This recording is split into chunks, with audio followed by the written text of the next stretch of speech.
Si les bâches et les échafaudages peu élégants cachent depuis plus d'un an une partie de l'église Notre-Dame, ce n'est que pour la rendre plus belle dans quelques temps. Cet édifice, construit au Moyen-Âge, avait bien besoin d'une restauration.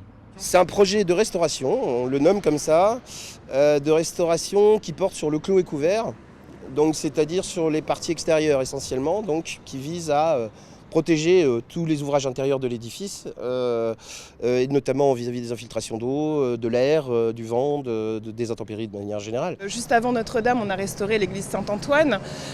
Grâce à ces restaurations, on apprend aussi de notre histoire. Ce sont des marqueurs de la ville, des marqueurs du passé de la ville.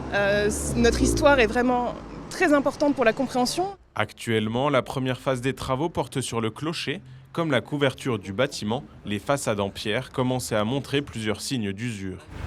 Vous voyez là par exemple, on voit bien que la racine reprend en train de dégrader les joints. Là on voit le reste d'un ancien joint est complètement dégradé. Le pire ennemi généralement des édifices et de leur conservation, c'est principalement l'eau. Donc c'est ce que je vous disais, c'est-à-dire la question de restaurer l'étanchéité, c'est une priorité absolue.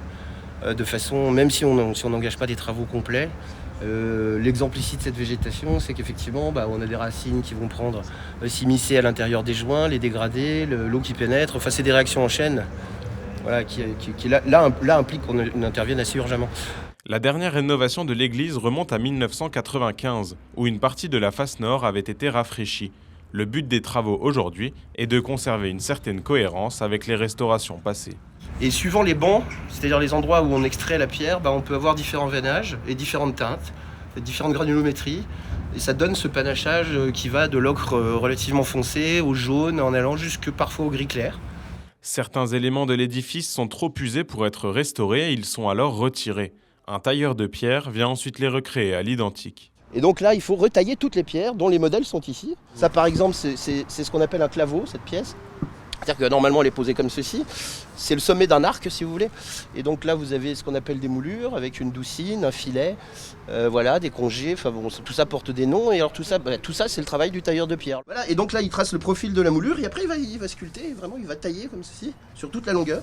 Pour tous les protagonistes de ce projet, dans les dossiers de la ville depuis une dizaine d'années maintenant, la restauration de ce joyau est une satisfaction. Moi, ça me tient à cœur aussi parce que je suis natif de Bar-le-Duc et que je suis né juste à côté de cette église. Bon, moi, ça, c'est à titre très personnel.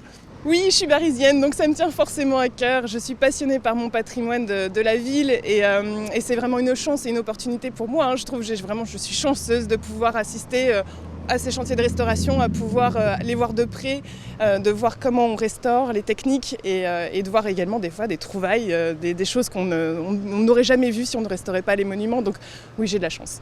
La première phase de rénovation, à l'issue de laquelle le dôme sera de nouveau visible, devrait être terminée au mois de mai. Les travaux généraux, eux, dureront au moins jusqu'à 2028.